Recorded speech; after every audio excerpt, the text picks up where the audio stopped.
आज की इस वीडियो में बात करने वाले एसएससी एमटीएस 2024 के कुछ इंपॉर्टेंट क्वेश्चन जो कि आपके आने वाले एग्जाम्स के लिए बेहद इंपॉर्टेंट रहने वाले हैं। तो इस वीडियो में हम आपको 25 मोस्ट इंपॉर्टेंट क्वेश्चन कवर कराने वाले हैं। तो वीडियो को पूरा देखिएगा। तो चलिए वीडियो को शुरू करते हैं। पहला क्वेश्चन में पूछा गया कि अंतिम पृथ्वी शिखर सम्मेलन कहाँ आयोजित किया गया था। तो जो पहला अंतिम पृथ्वी शिखर सम्मेलन था वह रियो डी जेनेरियो में आयोजित किया गया था। और पूछा जाता है कब आयोजित किया गया था, तो यह 2012 में आयोजित किया गया था। और रियो डी जेनेरियो कहाँ पर स्थित है, तो यह ब्राज़ील में स्थित है जो कि एक देश है। इसके अलावा ब्राज़ील में किस चीज़ का सबसे अधिक उत्पादन होता है, तो ब्राज़ील में सबसे अधिक कॉफ़ी का उत्पादन किया जाता है। जी हाँ, कॉफ़ी का उत्पादन किया जाता है। इसके अलावा ब्राज़ील में एक घास का मैदान है, तो उस घास का मैदान का क्या नाम है, तो उस घास का मैदान का नाम है कैंपास। जी हाँ, कैंपास। अगले क्वेश्चन में पूछा गया कि ऑटोमेटेड टेलर मशीन यानी कि एटीएम नामक केस मशीन के विकास का श्रेय भारत में जन्मे किस आविष्कारक को दिया जाता है। तो एटीएम का आविष्कार किसने किया था, तो एटीएम का आविष्कार यहाँ पर जॉन शेफर्ड बेरेन ने किया था। नेक्स्ट क्वेश्चन में पूछा गया कि ब्रेसिका कैम्पेस्ट्रिस किस पौधे का वानस्पतिक नाम है। तो इसका जवाब हो जाएगा सरसों। और सरसों रबी फसल है, रबी फसल है। नेक्स्ट क्वेश्चन में पूछा गया कि पक्षियों की इनमें से कौन सी प्रजाति गंभीर रूप से लुप्त प्राय हो गया है। तो इसका जवाब हो जाएगा great Indian bustard. Next question में पूछा गया कि हाइग्रोमीटर से क्या मापा जाता है। तो हाइग्रोमीटर से आर्द्रता मापा जाता है। नेक्स्ट क्वेश्चन में पूछा गया कि लीड का रासायनिक प्रतीक क्या है। तो लीड का जो रासायनिक प्रतीक है वह है पीबी। अगले क्वेश्चन में पूछा गया कि एक मुक्त रूप से लटका हुआ चुंबक हमेशा किस दिशा में संरेखित होता है। तो वह होता है उत्तर दक्षिण में।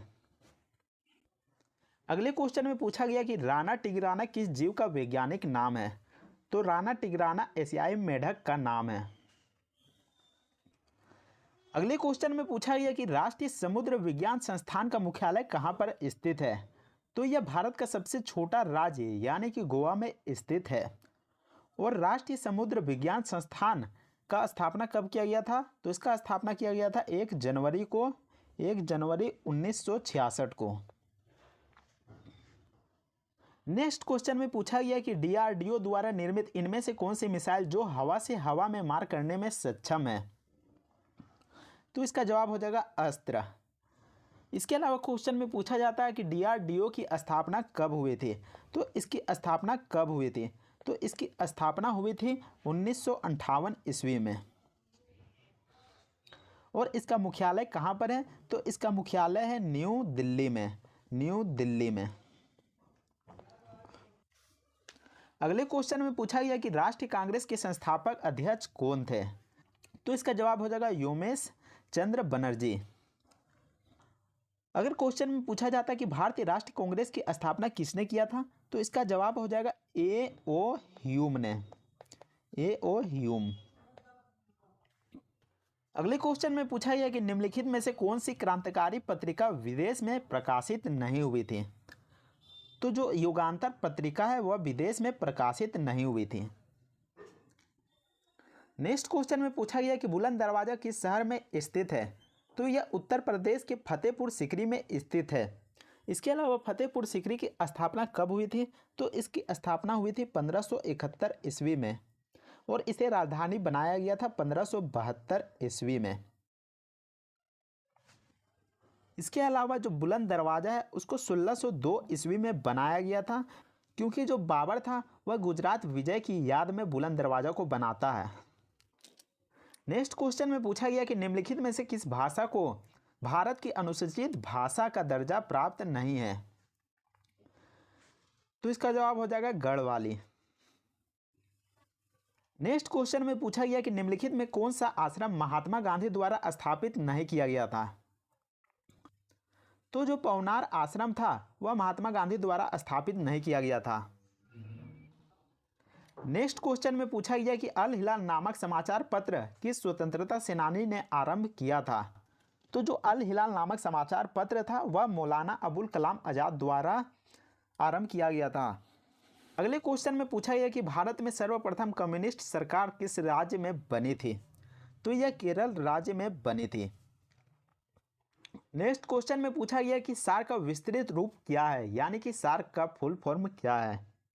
तो इसका फुल फॉर्म हो जाएगा south Asian association for regional corporation. इसके अलावा सार्क की स्थापना कब हुई थी? तो इसकी स्थापना हुई थी 1985 ईस्वी में। इसके अलावा सार्क का मुख्यालय कहाँ पर स्थित है? तो इसका मुख्यालय स्थित है काठमांडू में। काठमांडू में। काठमांडू नेपाल की राजधानी भी है। नेक्स्ट क्वेश्चन में पूछा गया कि export import XIM bank of India की स्थापना किस वर्ष की गई थी? तो इसकी स्थापना की गई थी 1982 ईस्वी में। अगले क्वेश्चन में पूछा गया कि प्रख्यात नृत्यांगना प्रतिभा प्रहलाद किस शास्त्रीय नृत्य शैली से संबंधित है? तो यह भरतनाट्यम से संबंधित है। अगले क्वेश्चन में पूछा गया कि निम्नलिखित में से कौन से क्रांतिकारी संगठन अनुशीलन समिति से संबंधित नहीं है? तो जो राजेंद्र लाहिड़ी हैं वह अनुशीलन समिति से संबंधित नहीं है। आपको बता दूं कि राजेंद्र लाहिड़ी 9 अगस्त 1925 को काकोड़ी कांड में साथ दिए थे, जिसके कारण उन्हें 1927 में फांसी दे दी गई थी।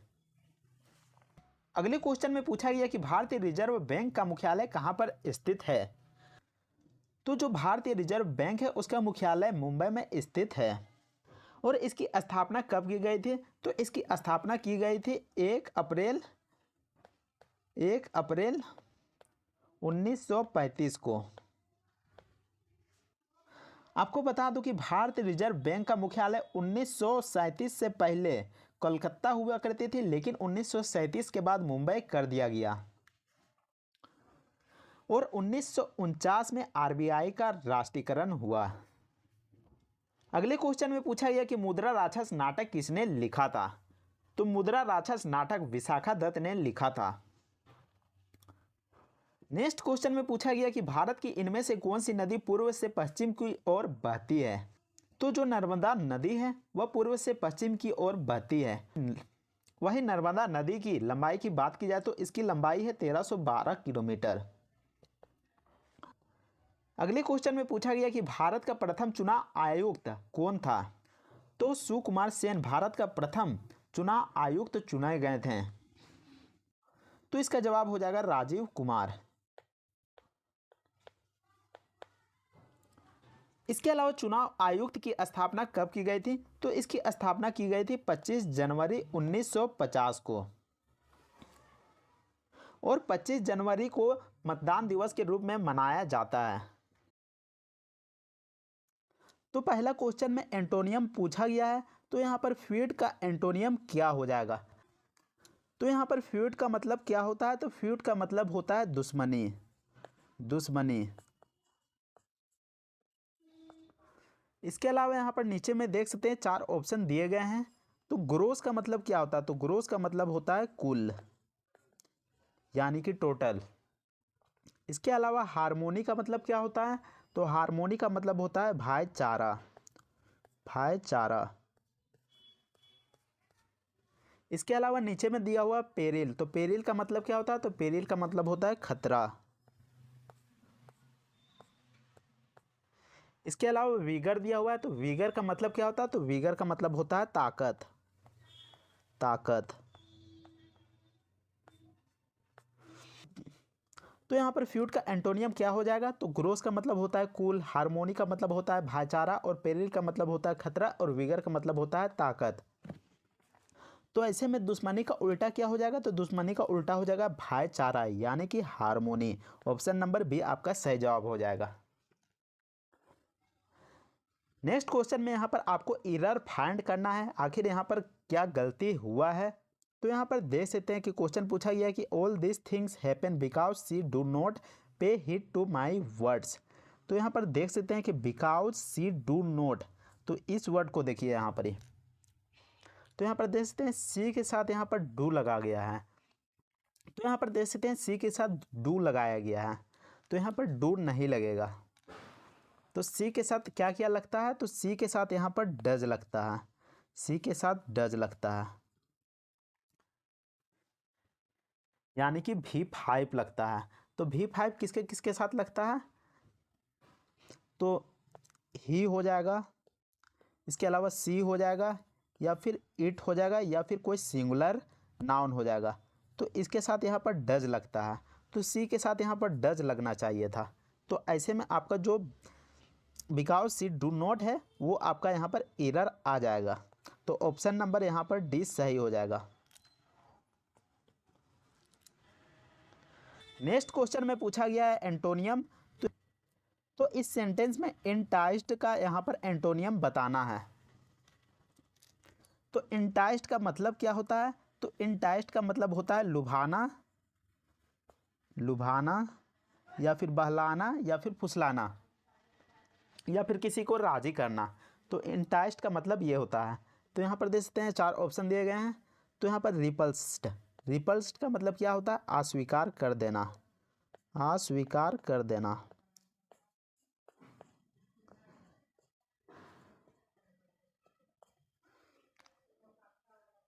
इसके अलावा इनवाइटेड का मतलब होता है आमंत्रित करना, स्कोल्ड का मतलब होता है डांटना।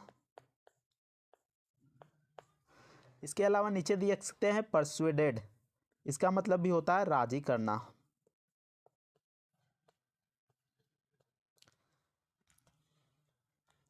तो ऐसे में देख सकते हैं इंटाइस्ड का मतलब होता है राजी करना, लुभाना या फिर बहलाना। तो ऐसे में जो रिपल्स्ड हो जाएगा यानी कि किसी चीज़ को अस्वीकार कर देना, तो वो आपका सही हो जाएगा। तो ऐसे में ऑप्शन नंबर ए आपका सही हो जाएगा। नेक्स्ट क्वेश्चन में एंटोनियम पूछा गया। तो यहाँ पर देख सकते हैं कोऑपरेटिव का यहाँ पर एंटोनियम बताना है। तो यहाँ पर 4 ऑप्शन दिए गए हैं। तो देख सकते हैं यहाँ पर रेसिप्रोकल। तो रेसिप्रोकल का मतलब क्या होता है, पारस्परिक। इसके अलावा प्रिवेंट का मतलब होता है रोकना, रोकना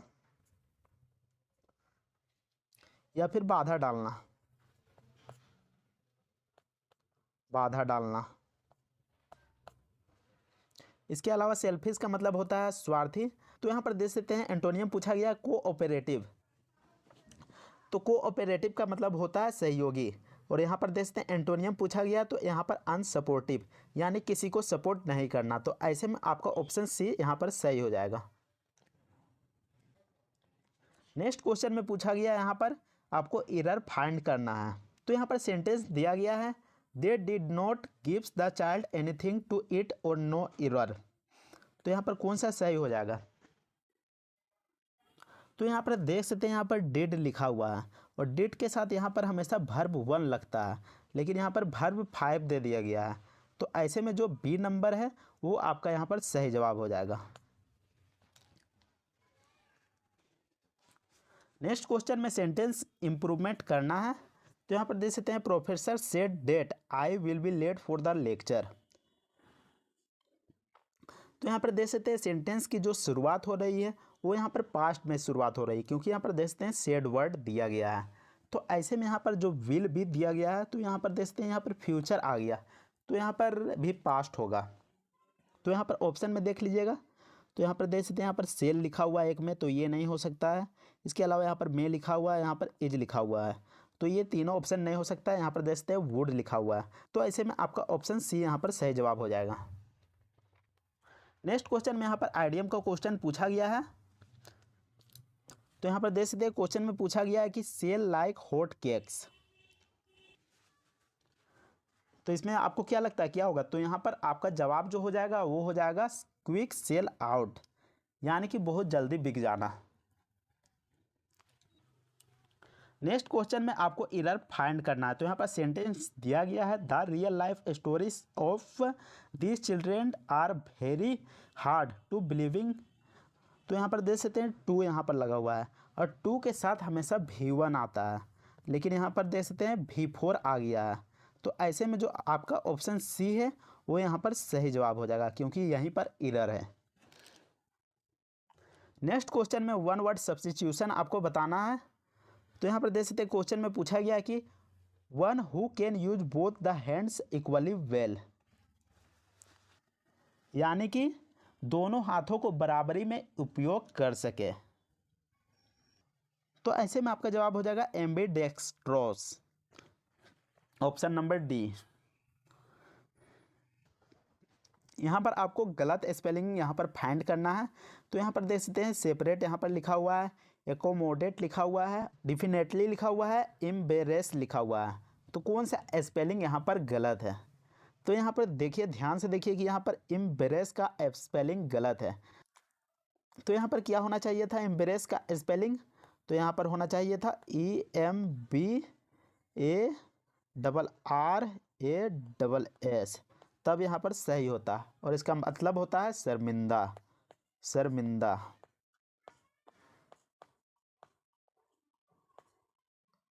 तो ऐसे में आपका ऑप्शन डी यहाँ पर सही हो जाएगा। नेक्स्ट क्वेश्चन में आइडियम पूछा गया है। तो यहाँ पर क्वेश्चन में पूछा गया कि लेट स्लीपिंग डॉग्स लाई, यानी कि सोए हुए कुत्ते को पड़े रहने दो। तो इसका जवाब हो जाएगा live an exciting situation as it, यानी कि मौजूदा स्थिति को वैसे ही छोड़ दो जैसे कि वह है। नेक्स्ट क्वेश्चन में फिर से आइडियम पूछा गया है। तो यहाँ पर क्वेश्चन में पूछा गया कि कॉल द शॉट्स। तो यहाँ पर देख सकते हैं ऑप्शन बी यहाँ पर सही हो जाएगा। तो यहाँ पर ऑप्शन बी में कह रहा है कि एक ऐसी स्थिति में होना जहां हम अगर डिसीजन ले लेते हैं तो उस स्थिति को ही प्रभावित कर देता है। नेक्स्ट क्वेश्चन में फिर से आइडियम पूछा गया है। तो इस क्वेश्चन में पूछा गया है कि कैच द टार्टर। तो यहाँ पर देख सकते हैं ऑप्शन बी यहाँ पर सही जवाब हो जाएगा, to catch a dangerous person. Next question में फिर से एक आइडियम पूछा गया है। तो यहाँ पर देख सकते हैं ब्लू बुक। तो ब्लू बुक का मतलब क्या होता है? तो ब्लू बुक का मतलब होता है गवर्नमेंट बुक, यानी कि वैसी बुक जो कि सरकारी लेखा जोखा रखता है या फिर दस्तावेज है। नेक्स्ट क्वेश्चन में यहाँ पर सेंटेंस इम्प्रूवमेंट की बात की है। तो यहाँ पर देख सकते हैं कि यहाँ पर सेंटेंस दिया गया है। तो Andrew will be playing basketball at the college tournament. तो यहाँ पर देख सकते हैं विल बी प्लेइंग में यहाँ पर इम्प्रूवमेंट करना है। तो यहाँ पर देख सकते हैं एंड्रयू एक आदमी का नाम है, तो इसके साथ यहाँ पर आर तो नहीं लग सकता। तो ऐसे में यहाँ पर दोनों ऑप्शन गलत हो जाएंगे। इसके अलावा इज, जो कि यहाँ पर थर्ड फॉर्म में लगा हुआ है, तो ये भी यहाँ पर गलत हो जाएगा, क्योंकि ये हमेशा पैसिव में यूज होता है। तो ऐसे में आपका जो सही जवाब हो जाएगा इज प्लेइंग, यानी कि option number C. Next question में आपको फिलअप यहाँ पर फिल करना है। तो नेक्स्ट क्वेश्चन में पूछा गया कि Hardik Pandya hit 4 fill up fours and scores 72 runs in the match. तो यहाँ पर जो खाली जगह है वहाँ पर कौन सा ऑप्शन आएगा? तो ऑप्शन नंबर बी जो कंजिकेटिव है वो यहाँ पर सही जवाब होगा। नेक्स्ट क्वेश्चन में फिर से आपको सेंटेंस इम्प्रूवमेंट करना है। तो यहाँ पर देख सकते हैं क्वेश्चन दिया गया है, employees should avail them the opportunity to buy cheap shares in the company. तो यहाँ पर देख सकते हैं अवेल देम द अपॉर्चुनिटी। तो यहाँ पर देख सकते हैं खुद का यहाँ बात किया गया है। तो यहाँ पर देख सकते हैं avail them selves of opportunity यहाँ पर लिखा हुआ है। तो ऐसे में आपका ऑप्शन नंबर सी यहाँ पर सही जवाब हो जाएगा। अगले क्वेश्चन में यहाँ पर सिनोनिम पूछा गया है। तो यहाँ पर देख सकते हैं डिसमेली लिखा हुआ है। तो डिसमेली का मतलब क्या होता है? तो डिसमेली का मतलब होता है भयानक, भयानक। तो डिसमेली का मतलब होता है भयानक। इसके अलावा वंडरफुली का मतलब होता है शानदार, और ड्रेडफुली का मतलब भी यहाँ पर होता है भयानक। तो ऐसे में जो आपका ऑप्शन बी होगा वो यहाँ पर सही जवाब हो जाएगा। अगले क्वेश्चन में सेंटेंस इंप्रूवमेंट की बात की गई है। तो यहाँ पर सेंटेंस को पढ़ लेते हैं। He bought a very expensive piece of furniture for his new apartment. तो यहाँ पर देख सकते हैं जो फर्नीचर वर्ड है वो यहाँ पर अनकाउंटेबल है। ऐसे में जो अनकाउंटेबल होता है उसके साथ सिंगुलर यूज होता है। तो यहाँ पर ऑप्शन में देख सकते हैं कि सभी ऑप्शन में यहाँ पर एस लगाए गए हैं, यानी कि प्लूरल लगाए गए हैं। तो ऐसे में आपका ऑप्शन डी नो इम्प्रूवमेंट आपका सही जवाब हो जाएगा। अगले क्वेश्चन में आपको फिलअप को यहाँ पर फिल करना है। तो क्वेश्चन में पूछा गया है कि if broadly beneficial immigration is to be sustained destination countries must acknowledge and fill up the real risk that it raises. तो यहाँ पर देख सकते हैं एक्नॉलेज लिखा है। तो इसका मिलता जुलता यहाँ पर शब्द को यहाँ पर लिखना है। तो यहाँ पर जो आपका ऑप्शन बी है एड्रेस, यहाँ पर सही जवाब हो जाएगा। नेक्स्ट क्वेश्चन में यहाँ पर फिलअप भरना है। तो यहाँ पर देख सकते हैं इतना बड़ा क्वेश्चन दिया गया, लेकिन आपको यहाँ पर घबराना नहीं है, क्योंकि यहाँ पर देख सकते हैं जो फिल इन द ब्लैंक्स है उसका आगे में यहाँ पर हेज लगा हुआ है, और हेज के साथ हमेशा वर्ब 3 यूज होता है। लेकिन यहाँ पर देख सकते हैं यह V1 है, यह V5 है और यह V4 है। तो यहाँ पर बचता क्या है? Option number C. तो आपका ऑप्शन नंबर सी यहाँ पर सही जवाब हो जाएगा। नेक्स्ट क्वेश्चन में यहाँ पर साइनोनियम पूछा गया है। तो यहाँ पर एक सेंटेंस दिया गया है और सेंटेंस के अंदर यहाँ पर लिखा गया है एग्रेवेटेड। तो एग्रेवेटेड का मतलब यहाँ पर क्या होता है? तो एग्रेवेटेड का मतलब होता है किसी चीज़ को बिगाड़ना या फिर भड़काना। तो यहाँ पर 4 ऑप्शन दिए गए हैं। तो ऑप्शन ए में दिया गया है एग्जैजरेटेड, तो इसका मतलब होता है बढ़ा चढ़ाकर। इसके अलावा में नीचे में दिया गया है एमलियोरेटेड, तो इसका मतलब होता है सुधार। और यहाँ पर नीचे में दिया गया है सी नंबर में पेसिफाइड, यानी कि शांत करना। और नीचे डी में दिया गया है, इसका मतलब होता है उकसाना या फिर भड़काना। तो जैसा कि मैंने यहाँ पर बताया कि एग्रेवेटेड का मतलब होता है भड़काना या फिर किसी चीज़ को बिगाड़ना। तो यहाँ पर आपका जो ऑप्शन डी है प्रोवोकेट, वो यहाँ पर सही हो जाएगा, क्योंकि इसका मतलब भी होता है उकसाना और भड़काना। तो यहाँ पर देख सकते हैं नेक्स्ट क्वेश्चन में आपको यहाँ पर फिल इन द ब्लैंक्स पूछा गया है। तो यहाँ पर देख सकते हैं the bottom surface of this sea ice is thick slurry of floating ice crystals and my descents fill in the blanks them in motion. तो यहाँ पर क्या हो सकता है? तो यहाँ पर देख सकते हैं जो सेंटेंस चल रहा है वो प्रेजेंट में चल रहा है। तो यहाँ पर जो हेड है वो यहाँ पर कभी नहीं आ सकता। इसके अलावा हेज के साथ हमेशा V3 लगता है। तो यहाँ पर सेटिंग भी नहीं आ सकता है, क्योंकि सेटिंग यहाँ पर V4 है। इसके अलावा यहाँ पर हेव भी नहीं आ सकता। तो ऐसे में ऑप्शन सी यहाँ पर सही जवाब हो जाएगा, हेज सेट। नेक्स्ट क्वेश्चन में यहाँ पर साइनोनियम पूछा गया है। तो फैसिलिटेट का साइनोनियम क्या होगा? तो यहाँ पर फैसिलिटेट का मतलब होता है आसान कर देना, आसान कर देना।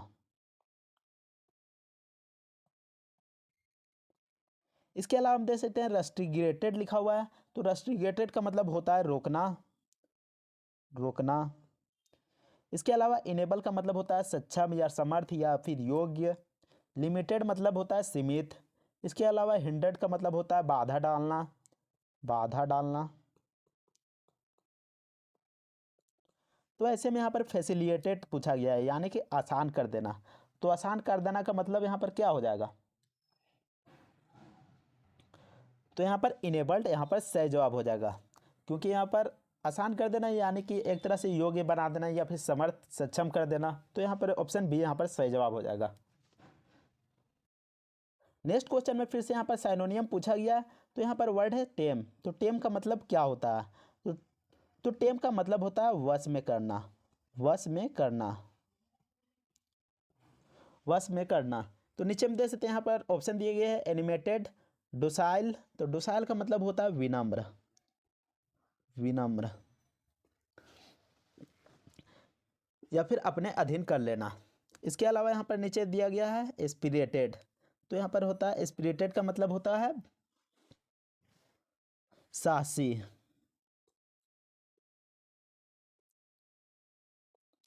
नीचे में यहाँ पर फ्री दिया गया है, यानी कि मुफ्त या फिर आज़ाद।